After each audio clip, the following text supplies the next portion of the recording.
congratulations, Sales Officer of the Month, 34. Richmond. 34 34, but Yep. it hasn't come without some pain. No, it hasn't come with that. It's a lot of hustle, a lot of Yep. push and shove. It feels like you get nowhere, but then you see the figures and the data and you go, shit, we've made plenty of sales. Yeah. So that's ahead of one a day. But Paul, my beef today is there's two types of people in the world, right? And which There's one am I? You're a homeowner. You're someone who has aspirations to own your own property. Yeah. There are people out there who want to rent as well. And they're usually the people that one day may want to buy their property, but in the meantime, they want somewhere to rent. So why is the government so hell-bent on pushing out landlords from the market and leaving this void where there won't be rental properties left for the renters who are renting because they're saving up for their deposit to become a first home buyer? Yeah. Why are they pushing them Let's talk about Brunswick.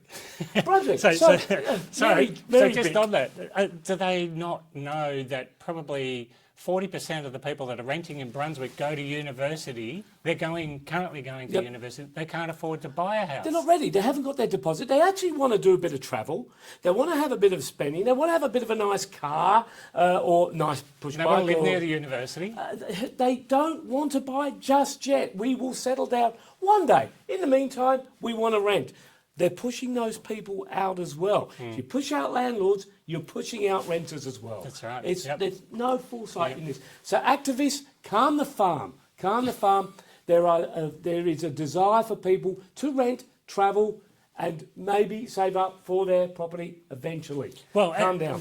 So the reality is, the feds, the federal government, they spent $30 million on the department this year that is going to eventually build some homes, but they've spent $30 million in the last 12 months and they haven't built a home yet. Well, they haven't even signed one off. Try and find a tradie who's in a position to build a house for these projects. They're all tied up on the big build. Yeah. It's very busy out there. Yeah. You can't find a tradie. So I'd say your message is stop looking at the investors and look at yourself. Correct. And, slowly does it.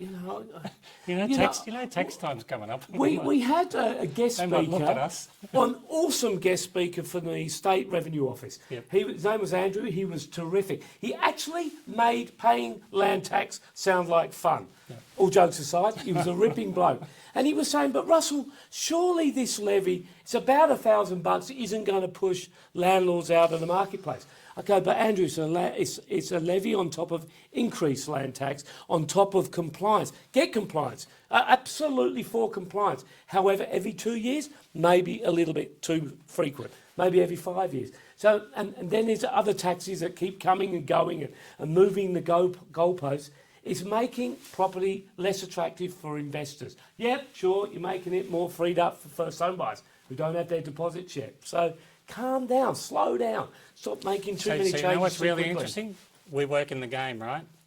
Real estate agents are selling their investment properties. And we work in the game. Yep. We know how expensive it is now in Victoria to hold property. And we know all the pitfalls that you can fall into. And unless they are 100%, there's almost an argument behind, unless it's brand new, don't even think about it, because it's going to become so difficult, and it shouldn't be that hard. They're creating more and more problems for themselves. Well, Paul, I was a guest speaker at a men's health lunch the other day. My topic was obviously property. And one of the questions was, what's an expectation on a return at the moment for an investment property? And it's somewhere between 0 or minus something and possibly 3% for the average investor. That's a good one. So why wouldn't you just put the money in the bank and get your 5% term deposit? Yeah. And regular. And so the reality is not everybody can afford a house. There are people that are going to rent, students, people that just can't afford to buy properties.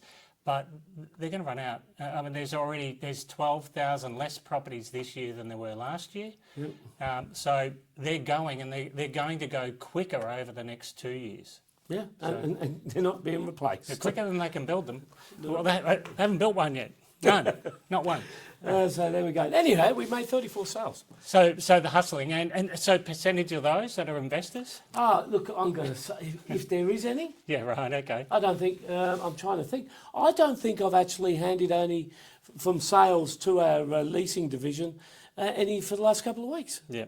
It's rare. It's 1 in 20, maybe. Yeah. But even that's sort of falling by the wayside. Yeah. But there's a lot of hustle. There's a lot of sales to be made. We go to auction with these properties. So this is all a result of the negativity with the government at the moment. There's a lot of negativity, so it slows down the confidence to come to market, and it slows down the making of people to make offers. I think if I wait another week, it's going to come down another 5%. How many times have we heard that? And how was last week? You know, one economist was saying, oh, you know, they're going to bring interest rates down because, you know, we're in a recession, and then you get the Reserve Bank governor saying, we're not going to be afraid to put interest rates again. And people saying, oh, they've got to come down eventually. Why do they have to come down eventually? We're sitting on what would traditionally be normal interest rates. Yeah. So I don't know where that's going. Yeah, it's just. I think it's just the talking. result of the poor people that got caught during COVID, where they said that they won't be changing. Do we have COVID? Yeah. The cycles are pretty quick, aren't they? And look, so this is a really good point.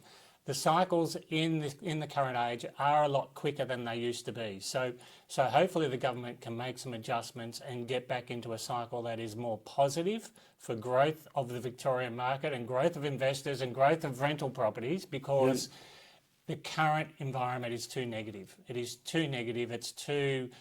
It's class warfare, picking on people that they don't necessarily have money. And so they're going to sell the house because they're not getting any money, and then the renters won't have a house to rent. So everybody loses in that equation. Yeah, and we were all there once. Yeah. We were all there once, and we saved up our deposit, we bought a property, and, you know, on the treadmill. But patience is the name of the game. Yeah. It isn't instant, and some people think that as soon as they finish university, they're entitled to buy and own a property. Well, it comes with time, doesn't it? Yeah, it's okay. When I was 24, I didn't own a property. When I was 25, I didn't own a property. So you've owned one for if I about 10 wanted years. and if I wanted to rent where I wanted to live, I couldn't afford it. It's okay. That's just normal. 100% it's normal. So the team's hustling. Yep. Hopefully a few people are going away, because we're in the depths of winter now, and it's very short days. Correct. And I said yesterday, I don't think I like being here during June. They're very short days. You did. Ed's in Italy or Spain or somewhere right at this moment. I hope you're having a good time, Ed. Yep. Emily's about to go to the US and catch up with a girlfriend and have a bit of good time. Yep. And this time next week, bit of luck, I'm having Ouzo on a beach in Greece somewhere. Bit of luck. Get out of the So the message here for most of the people that watch this video are a little bit more experienced. Surprise, surprise, it's winter. It was always going to be winter. It was always going to be school holidays. You should have geared up for a break.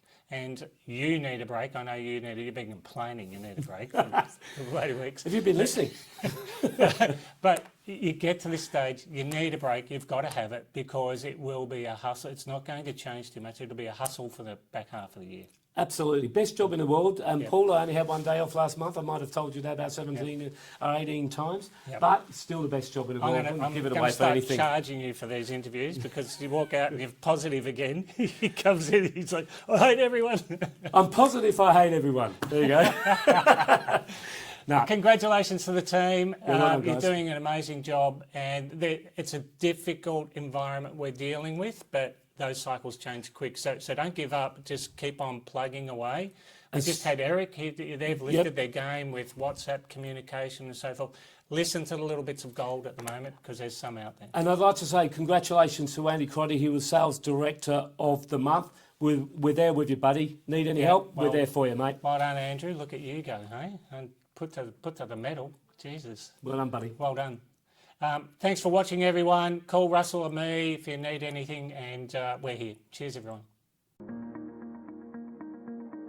Welcome to Mercedes-Benz Toorak. Here at the Home of Luxury, our friendly and knowledgeable team are here to showcase and demonstrate to you the Mercedes-Benz of your dreams. With a remarkable range of demonstrator vehicles here on site in Toorak, why would you choose to buy your next Mercedes-Benz anywhere else? Bookings are essential to secure your VIP test drive experience this weekend, so reach out now. We look forward to welcoming you to Mercedes-Benz Toorak, the Home of Luxury.